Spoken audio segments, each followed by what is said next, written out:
পদ্মজা এলমা বেহেরোস আসসালামু আলাইকুম। আমি মরিয়ম উপন্যাস প্রেমী আপনাদের কাছে আজকে পদ্মজা উপন্যাস পর্ব 59 পাঠ করে শোনাব। পূর্ণা প্রশ্ন করে, কিছু বলবেন? মৃদুল বলল, কেমন আছো? শুনলাম রাতে রান্নাঘরে নাকি পড়ে গেছিলা। ভালো আছি। তোমার কি ধপাস কইরা পড়ে যাওয়ার ব্যামো আছে? পূর্ণা কিচ্ছু বলেনি। পদ্মজা নিষেধ করেছে, সেদিন রাতের ব্যাপারে কাউকে কিছু বলা যাবে না। মৃদুল দেখল পূর্ণার কপাল কুঁচকে কাঁধে হাত বোলাচ্ছে। সে বিচলিত হয়ে জানতে চাইল, বেদনা করে? দায়ের উপর পড়ছো, কতটা কাটছে কে জানে। তার উপর শীতের এই দিনে ঘা সহজে ভালো হইবে না। এখানে তো বাতাস বইতাছে। ঘরে যাও, ঘা বাড়ায়ও না। না, এখানেই থাকবো। মৃদুল আর জেদ ধরেনি। পূর্ণা যতক্ষণ ছিল সেও ছিল। পরদিন একটু পর পর পূর্ণা খোঁজ নিয়েছে। পূর্ণা খুব সুন্দর একটা অনুভূতির সাক্ষাৎ পেয়েছিল। শুরুতে মৃদুলকে দেখে খুবই ভালো লাগলেও আস্তে আস্তে মৃদুলের বিচরণ শুরু হয়েছে তার পুরো অস্তিত্ব জুড়ে। মৃদুলের কথা বলা, দুষ্টুমি, হাসি সব ভালো লাগে। মনের অনুভূতিগুলো হাঁটি হাঁটি পা করে গুরুতর সম্পর্কের দিকে এগিয়ে যাচ্ছে। এমনকি মৃদুলও তার ব্যাপারে আগ্রহী। তা পূর্ণা টের পায়। এই বাড়িতে আসার পর দিন মৃদুল আমিরের সঙ্গে দেখা করার অজুহাতে পূর্ণার সঙ্গে দেখা করতে আসে। সবার অগোচরে বলে যায় তার সঙ্গে পরের দিন দুপুরে উত্তরের ঘাটে দেখা করতে। পূর্ণা বলেছে যাবে, কিন্তু সে দুপুরে ঘুমিয়ে পড়েছিল। ঘুম ভাঙে সন্ধ্যায়, তাই আর যাওয়া হয়নি। গতকাল পদ্মজা বের হতেই দিল না। পূর্ণার মন কেমন হয়েছে, কেমন করেছে। খুব মনে পড়েছে মৃদুলকে। হারিকেনের আলো নিভে গেল, আর ঠিক তখনই টোকা পড়ল জানালায়। পূর্ণা ভয় পেয়ে গেল। কে যেন তার নাম ধরে ডাকছে। ভূত এলো নাকি? পূর্ণা ধরফরিয়ে বিছানা থেকে নামল। আবার সেই ডাক ভেসে এলো, কণ্ঠটা পরিচিত। পদ্মজা ভ্রু কুঁচকিয়ে টিনের দেয়ালে কান পাতে। আবারও ভেসে আসে চেনার স্বর। এই পূর্ণা। কণ্ঠটা চেনার সঙ্গে সঙ্গে পূর্ণা জানালা খুলল। দেখা গেল মৃদুলের মুখটা। পূর্ণা বুক ধক করে উঠল। সর্বাঙ্গে একটা উষ্ণ বাতাস ছুঁয়ে যায়। সে ফিসফিসিয়ে বলল, পাশে ঘরে আপা ভাইয়া, আপনি ঘাটে যান, আমি আসছি। আচ্ছা। মৃদুল চলে গেল। পূর্ণা তাড়াহুড়ো করে সোয়েটার পরে নিল, শাল দিয়ে ঢাকলো মাথাটা। তারপর হারিকেন নতুন আলো জ্বালিয়ে হারিকেন নিয়ে বেরিয়ে পড়ে। ভালোবাসার কথা বলা হয়নি, কোনো সম্পর্ক নেই দুজনের। তবুও পূর্ণা কোনো এক বশীকরণের জাদুতে ছুটে যাচ্ছে মৃদুলের কাছে। কল্পার অবধি গিয়ে আবার ছুটে এসো ঘরে। আয়না কাজল বের করে কাজল দিল চোখে, তারপর বেরিয়ে পড়ল।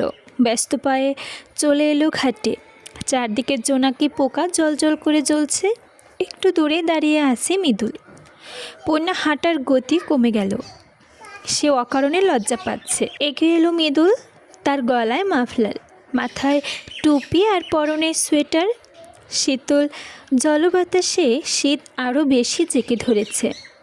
পূর্ণা মৃদুলের দিকে না তাকিয়ে বিনিদ্র অকরন্ত চোখে হারিকেনের মৃদু আলোয় নদীর অশান্তর জলরাশির দিকে চেয়ে বলল, কেন ডেকেছেন? কেমন আছো? পুরুষালী ভরাট কণ্ঠটি কাঁপিয়ে তুলল পূর্ণাকে। অন্য কখন তো এমন হয় না। এখন এরকম হওয়ার কারণ কি? রাতের অন্ধকার এবং নির্জনতা। পূর্ণা বলল, ক্ষত স্থান পেকেছে, তাই একটু যন্ত্রণা হয়। আপনি কেমন আছেন? ভালো নেই। মৃদুলের কণ্ঠটা করুণ শোনায়। মৃদুলের দিকে চোখ তুলে তাকালো। পূর্ণা চোখাচোখি হলো দুজনের। হারিকেনের আলো পূর্ণার কাজল কালো চোখ দুটো তীরের বেগে ঘায়েল করে মৃদুলকে। পূর্ণা সাবধানে প্রশ্ন করল, কেন? জানি না, এত রাতে আসা ঠিক হয়নি। এত রাতে আমার ডাকে তুমি কেন সাড়া দিলা? জানি না। দুজনেই কেউ কথা খুঁজে পাচ্ছে না। দুজনের কাছে জানে না তারা কেন দেখা করছে। মৃদুল জানে না কেন এত রাতে তীব্র শীত এখানে ছুটে এসেছে। পূর্ণা জানে না কেন পর পুরুষের ডাকে সাড়া দিল। শুধু এইটুকু জানে তাদের অশান্ত মন শান্ত হয়েছে। খালি খালি জায়গাটা পূর্ণ হয়েছে, হৃদস্পন্দন ছন্দ তুলে নৃত্য করছে। পূর্ণার কাঁধের ব্যথা বাড়ছে, তাই বেগে গেল তার ভ্রু দুটো। কাঁধে এক হাত রাখল সে। মৃদুল ব্যথিত স্বরে জানতে চাইল, আবার বেদনা করছে? দেখি কেমনে কি হয়েছে। মৃদুল দু পা এগিয়ে আসতেই পিছিয়ে গেল পূর্ণা। লাজুক ভঙ্গিতে বলল, অবিবাহিত মেয়ের কাজ দেখতে চাওয়াও অন্যায়, সে তো দেখা করাও অন্যায়। সব অন্যায় কি মানা যায়? অনেক তো মানে, আমি পারি না, আপনি অন্যরকম। ব্যথা কমেছে? হুট করে ব্যথা বেড়ে যায়, আবার সঙ্গে সঙ্গে কমে যায়। পাকলে এরকম হয়। ভয় হচ্ছে না? পূর্ণা কেমন করে যেন মৃদুলের দিকে তাকালো। মৃদুল থমকে যায়। পূর্ণা বলল, কার ভয়? আপনার? আমার আর সমাজ দুটোরই। আপনাকে ভয় পেলে আসতাম না, আর সমাজের ভয় অনেক আগেই কেটে গেছে। উত্তরে বলা কিছু পেল না মৃদুল। ঝিঝি পোকা ডাকছে, আলো দিচ্ছে, কি সুন্দর দেখাচ্ছে। তার মাঝে দুজন প্রাপ্তবয়স্ক পুরুষ ও নারী দাঁড়িয়ে আছে, বুকে ভালোবাসা উতাল পাতাল ঢেউ নিয়ে। অনেকক্ষণ পর মৃদুল বলল, আমি আসতে চাইনি। পূর্ণা আবারও সেই মন কেমন করা দৃষ্টি নিয়ে তাকালো। বলল, তাহলে কেন এসেছেন? মনে হইতাছে কোনো এক বশীকরণ তাবিজের জোরে এখানে আয়সা পড়ছি। পূর্ণা হেসে ফেলল। হারিকেন মায়াবী আলোয় সে হাসি যে কী ভালো দেখাচ্ছিল, তার প্রশংসা করার মতো যোগ্য শব্দ মৃদুলের ভাষার ভাণ্ডারে মজুদ নেই। সে গাঢ় স্বরে বলল, প্রীতির মায়া বড় জ্বালা। কপাল ইচ্ছিত কুচকে পূর্ণা প্রশ্ন করল, কার প্রীতির দহনে জ্বলছেন? তোমারে কইতে হইব না, ঘরে যাও। পূর্ণা তার মুখে ধারে হারিকেন ধরে মৃদুলের দিকে চেয়ে বলল, আমি কাজল দিয়েছি। পূর্ণা ভেবেছে তার কাজল কালো চোখ মৃদুল দেখেনি। মৃদুল তো শুরুতেই দেখে ঘায়েল হয়েছে। সে হেসে পূর্ণার চোখ মুখ আবার দেখল। হারিকেনের হলদে আলোয় পূর্ণার তেলতেলে ত্বক চিকচিক করছে। মৃদুল বলল, দেখি। ভালো লাগছে, দেখেছি। মৃদুলের এইটুকু প্রশংসায় পূর্ণার মন নেচে উঠল। সে ঠোঁটে হাসি রেখে বলল, সাবধানে বাড়ি যাবেন। সুষ্ঠুভাবে হেমলতার মৃত্যুবার্ষিকী মিলাদ সম্পন্ন হলো।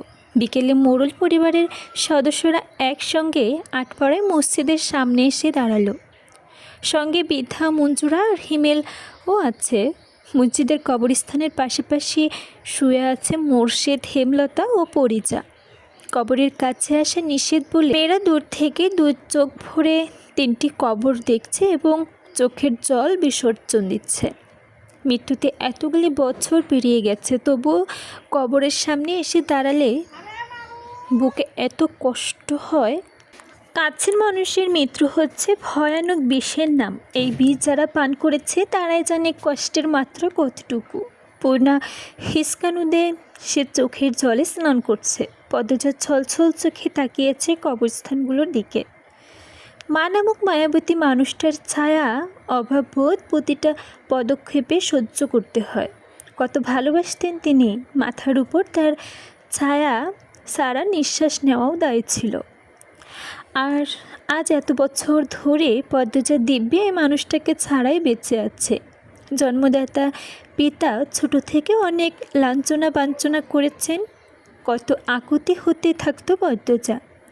পিতার ভালোবাসা পেতে যখন ভালোবাসা পেল, বেশি দিন পৃথিবীতে রইলেন না।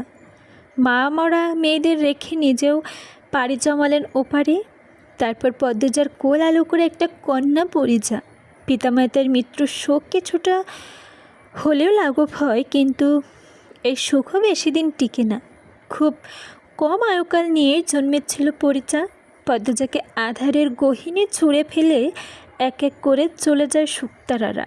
পদ্মজা বেশিক্ষণ দীর্ঘশ্বাসে ঘূর্ণি বুকে ভেতরে চেপে রাখতে পারল না। মুখে এক হাত চেপে ধরে ডুকরে ডুকরে কেঁদে উঠে। বাসন্তী পদ্মজার মাথাটা পরম যত্নে কাঁধে কাঁধ রাখলেন। মাথায় হাত বুলিয়ে দিতে দিতে বললেন, কেঁদো না মা, একদিন দেখো সব ঠিক হয়ে যাবে। হাসরের ময়দানে সময় তার নিজের গতিতে চলে, কারোর জন্যই থেমে থাকে না। কেটে যায় আরও 3টে দিন। এর মাঝে পূর্ণা মৃদুলের সঙ্গে শুটিং দেখতে গিয়েছিল একবার। গ্রামের পথে দুজন হেসে খেলে কথা বলছে, এতেই কানাঘুষা করছে সবাই।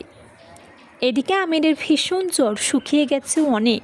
ভেতরে ভেতরে কী যেন ভাবে সারাক্ষণ। খাওয়া দাওয়া কমে গেছে, সব সময় শুয়ে থাকে বারান্দার ঘরে। পদ্মজা কপালে জলপট্টি দিচ্ছে। আমিরের চোখ দুটো বন্ধ। পদ্মজার আদুরে গলায় ডাকলো, শুনছেন? আমির চোখ বন্ধ রেখেই বলল, কে এত ভাবছেন? আমির চোখ খুলে পদ্মজার দিকে তাকালো। তার চোখ দুটি ভয়ঙ্কর লাল। রাতে না ঘুমালে ভয়। সে পদ্মজাকে পাল্টা প্রশ্ন করলো, কী ভাববো? জানি না, কিছু তো ভাবেনি। চোখ দুটো তার প্রমাণ। আপনি কোনো কিছু নিয়ে কি ভয় পাচ্ছেন? আমি বড় করে নিঃশ্বাস ছাড়ল, বলল, তেমন কিছু না। যেমন কিছুই হোক, বলুন না আমাকে। আমাদের ঢাকা ফেরা উচিত। হঠাৎ? জানি না কিছু, আমার প্রায় মাঝরাতে ঘুম ভেঙে যাচ্ছে। আজেবাজে স্বপ্ন দেখি। তোমাকে হারাতে পারবো না আমি। আমার কিছু হবে না, আমি কারো কোনো ক্ষতি করিনি। যে পদ্মজা থেমে গেল। সে তো একজনকে খুন করেছে। পদ্মজার দৃষ্টি এলোমেলো হয়ে পড়ে। আমির পদ্মজার দিকে চেয়ে বলল, তুমি কি করে কাউকে খুন করতে পারলে? আমি ভাবতেই পারি না। এরপর থেকেই ভয়টা বেড়ে গেছে। আমার খুব চিন্তা হয়, ঘুম হয় না। রাত জেগে পাহারা দেই যাতে কেউ আমার পদ্মবতীকে ছুঁতে না পারে। পদ্মজার দু চোখ জলে ভরে ওঠে। বলল, প্রথম তো বিশ্বাস করেননি, এটাই ভালো ছিল। এখন তো বিশ্বাস করে চিন্তায় পড়ে গেছেন। তার অসুস্থ হয়ে পড়েছেন। আমি ভেবেছিলাম স্বপ্ন দেখেছ, তাই ঘুম থেকে উঠে আবোল তাবোল বলছো। তারপর সুস্থ স্বাভাবিকভাবে যখন বললে, অবিশ্বাস কী করে করি? এত ভালোবাসতে নেই, আমার কপালে সয় না। ভালোবাসতে না করছো? মোটেও না, মাত্রা কমাতে বলছি। পাশেই অজয়বাবুর আমবাগান। শোষু করে শীতল হাওয়া বইছে, পাখির ডাক শোনা যাচ্ছে। পূর্ণা মৃদুলের চেয়ে 5-6 হাত দূরে দাঁড়িয়ে আছে। তার মস্তক নত, ওড়না বেসামাল হয়ে উঠছে। মগাকে নিয়ে পূর্ণা ডেকে এনেছে মৃদুল। আসার পর থেকে ছিম মেরে দাঁড়িয়ে আছে পূর্ণা, দাঁত দিয়ে নখ কাটছে। মৃদুল নীরবতা ভেঙে বলল, আমি কাল বাড়িতে যাইতেছি। পূর্ণার চকিতে তাকালো, রুদ্ধশ্বাস কণ্ঠে প্রশ্ন করল, কেন? মৃদুল মুচকি হেসে বলল, নিজের বাড়িতে কেন যায় মানুষ? এইখানে তো বেড়াতে আইছিলাম। ওহ। পূর্ণা মৃদুলের উপর থেকে দৃষ্টি সরিয়ে অন্যদিকে দৃষ্টিপাত করে গোপনে দীর্ঘশ্বাস ছাড়ে। কান্না পাচ্ছে তার। মৃদুল এক ধ্যানে পূর্ণার দিকে চেয়ে থাকলো। বলল, অন্যদিন চায় রইছ কেন? এদিকে চাও। পূর্ণা বাঁধির মতো মৃদুলের কথা শুনে তার দু চোখ জল টলমল করছে। পূর্ণার মেঘাচ্ছন্ন দুটি চোখ দেখে মৃদুলকে ভীষণ কষ্ট দেয়। সে কেমন একটা ঘোর নিয়ে জানতে চাইল, চলে যাব শুই না কষ্ট হইতাছে। পূর্ণা আবারও দৃষ্টি ঘুরিয়ে নিল, অভিমানের স্বরে বলল, মোটেও না, চলে যান। 2 দিন পরে আসতাছি। পূর্ণার চোখে মুখে হাসির ছটা খেলা যায়। সে ঘাড় ঘুরিয়ে 2 কদম এগিয়ে এসে বলল, সত্যি? সত্যি। এবার হাত ধরি। মৃদুলের বেশরম আবদারে পূর্ণা লজ্জা পেল। সে 2 কদম পিছিয়ে যায়, 2 হাত পেছনে লুকিয়ে ঠোঁটে হাসি রেখে বলল, বাড়ি থেকে আসার পর পূর্ণা দৌড়ে পালায়। মৃদুল পেছনে ডাকলো, এই কই যাও? চঞ্চল পূর্ণা না থেমে ফিরে তাকায়। তার লম্বা কেশ হাওয়ায় এলোমেলো হয়ে উঠছে। সে মিষ্টি করে হাসির জবাব দিল, বাড়ি যাই। আপনি সাবধানে যাবেন, জলদি ফিরবেন।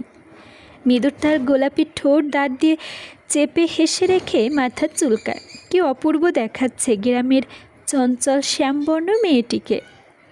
হাওয়ার তালে মেঠো পথে ধারে ছুটে যাচ্ছে বাড়ির দিকে। চুল আর ওড়না দুটোই হাওয়ার ছন্দে চুর মেটে উঠছে। সকাল সকাল মগায় এসে খবর দিল, রানী মদনকে মাথায় আঘাত করেছে।